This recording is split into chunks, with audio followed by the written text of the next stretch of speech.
I once sat with Thomas Edison after his laboratory burned to the ground. Decades of work, ashes. A reporter asked if he was defeated. He smiled and said, "No, all my mistakes are gone now. I can begin again with clean hands." Let that sink in. There is a moment in every life when the dream turns dark, when the vision that once burned bright flickers, when what once called you forward now mocks you from a distance, and you begin to wonder, was it ever real? Your phone doesn't ring, your letters go unanswered. That friend who promised to connect you, gone silent. You reach for the handle, and it vanishes.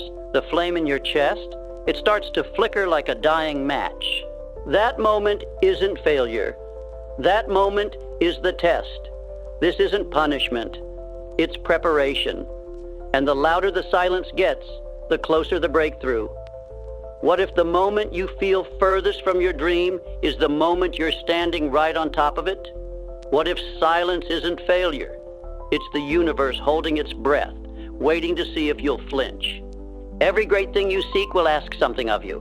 Not your desire, not your enthusiasm, but your endurance, the patience to continue when results are nowhere to be found, the courage to stand alone when supporters vanish, the strength to begin again, not once, but as many times as necessary. You wake up, another rejection letter, another unanswered call, the savings dwindling, and still, you rise.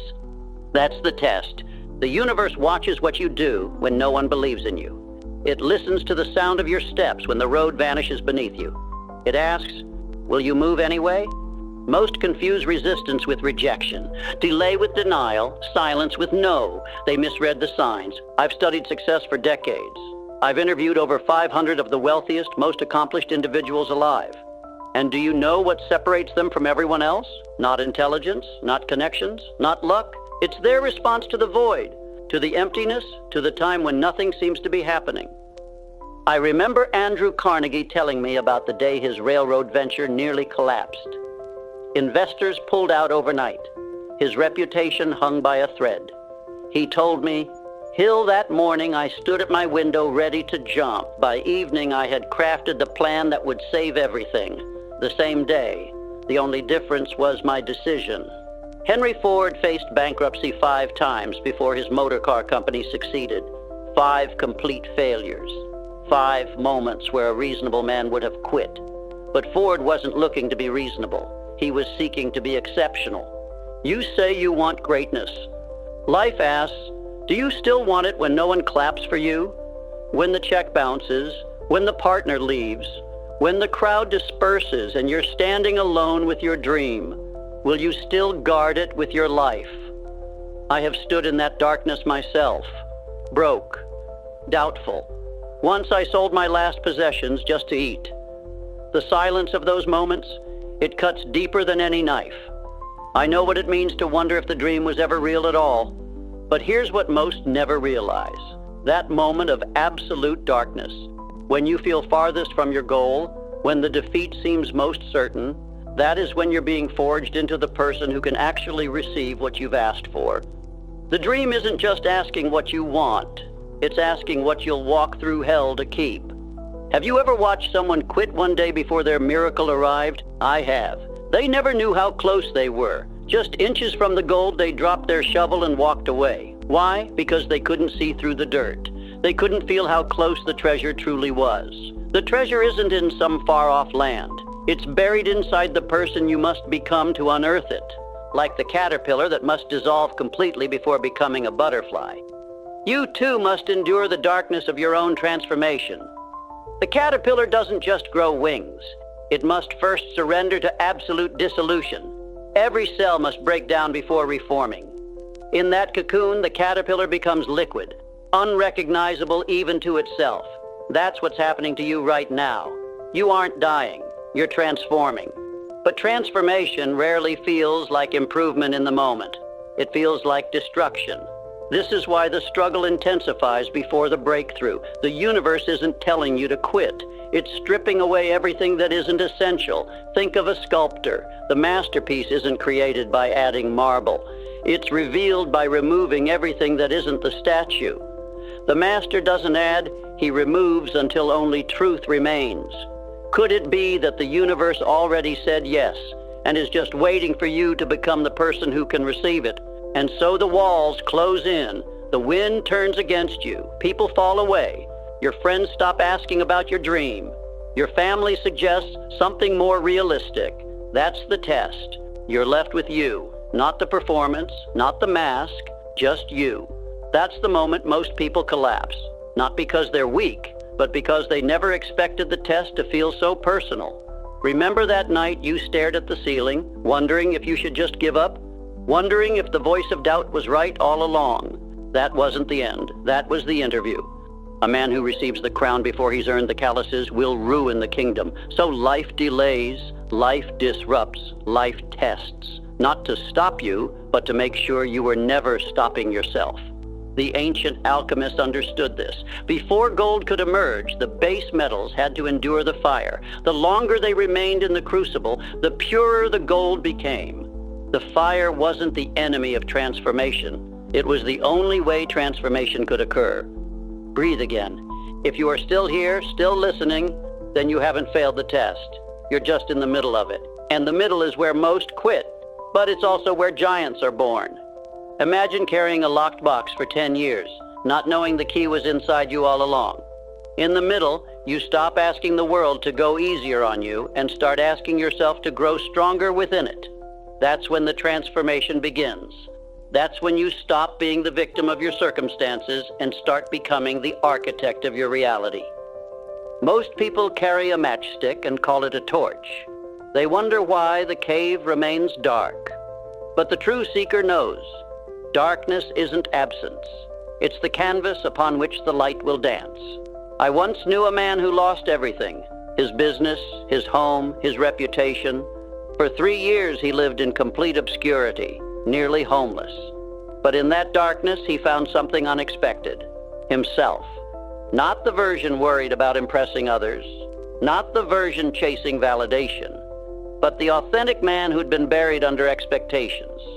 When he re-emerged, he built something 10 times greater than what he'd lost. Not because the world finally recognized him, but because he finally recognized himself. And if you stay through the silence, through the shaking, through the storms of doubt, you discover something sacred. The test wasn't about what you could hold, it was about what you had to become to hold it. When what you saw in secret begins to manifest in front of your eyes, you won't be surprised. You won't be shaken. You'll simply nod and say, I was tested, and now I'm ready. There are two kinds of desire, the kind that pleads for ease and the kind that burns for truth. The first desires without devotion. It wants the glory without the grind. It waits for signs. It watches others. It wishes. But the second, it doesn't ask. It declares. It doesn't wait. It moves. And because it moves, the world must make room for it. Not right away, no. First, it resists. First, it pushes back. First, it tests. That's how it knows you're serious. That's how it knows you mean it. I watched a man quit his dream the day before he would have been discovered. The investor called me instead, asking if I knew anyone else. That man still doesn't know how close he came. This happens more than you realize. The darkest night comes just before dawn. The final resistance rises right before breakthrough. It's as if life has a pattern, a divine timing that tests our resolve just as we're about to cross the threshold. Desire without friction is fantasy. But what transforms a wish into a force of nature? The resistance it overcomes. Consider the pearl. It begins as an irritation, a grain of sand that the oyster cannot expel. What does the oyster do? It doesn't reject the irritation, it transforms it. Layer by layer, day by day, the oyster secretes nacre, coating the intruder until what was once a source of pain becomes a thing of beauty.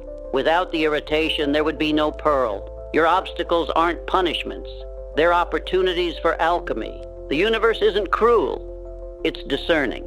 If it gave you everything you asked for without proving your hands, without sharpening your character, without strengthening your spine, it wouldn't be a gift. It would be a curse. You would destroy it, or it would destroy you. That's why the test shows up before the treasure. Because once the treasure arrives, it's too late to build the person who can keep it. You'll doubt the voice in your chest. You'll want to shrink. You'll consider a smaller life, a safer dream. But you'll remember, silence is not the absence of guidance. It's the presence of initiation. I once knew a woman who had been rejected from medical school 9 times. On her 10th application, she included photos of the free clinic she had built in her hometown while waiting. She didn't just want to be a doctor. She became one before she ever received the title. The degree was merely confirmation of what she had already become. What if the silence in your life right now isn't rejection?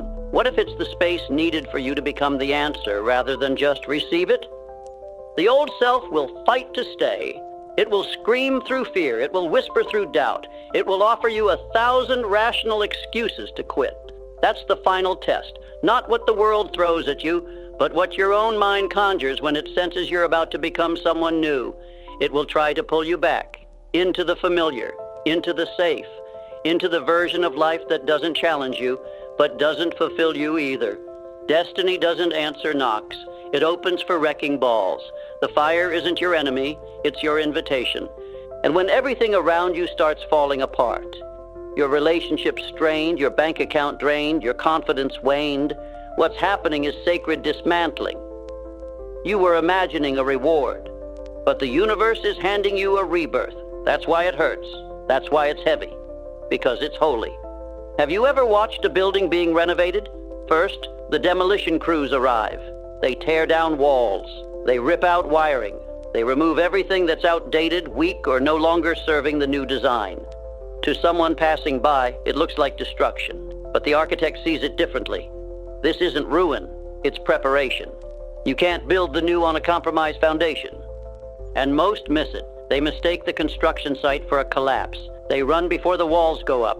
They leave just before the sky clears. They exit one step before the door opens. Not because they're weak, but because no one ever told them this is what transformation feels like. So I'm telling you now, this is what transformation feels like. The pressure, the silence, the chaos, the breakdown, raw, disorienting, necessary.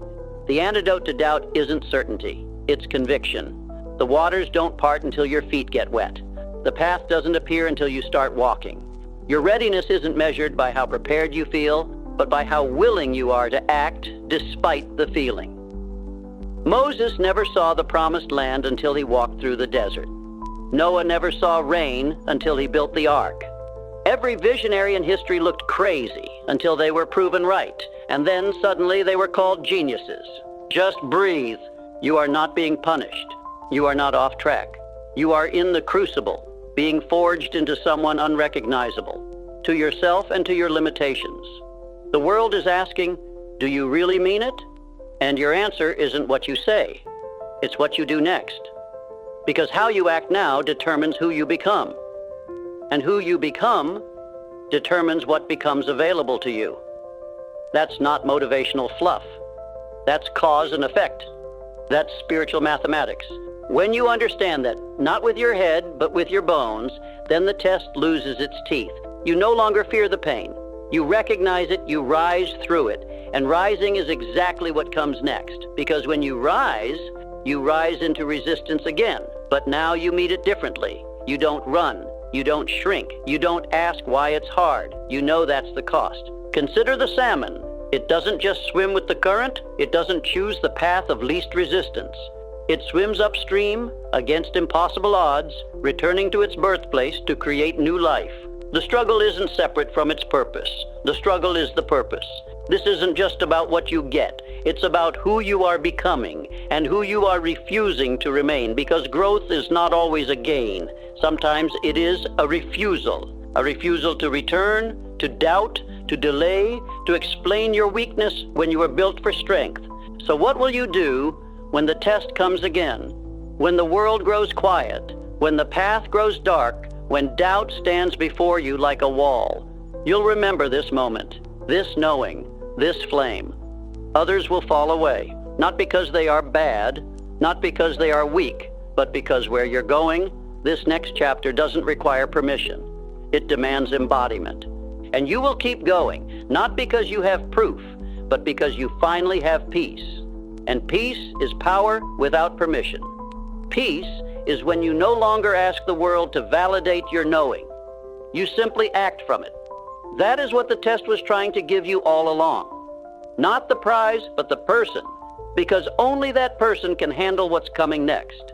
And what's coming next requires more than momentum. It requires mastery, not mastery over others, but over the one person who has always stood between you and the door, the man in the mirror.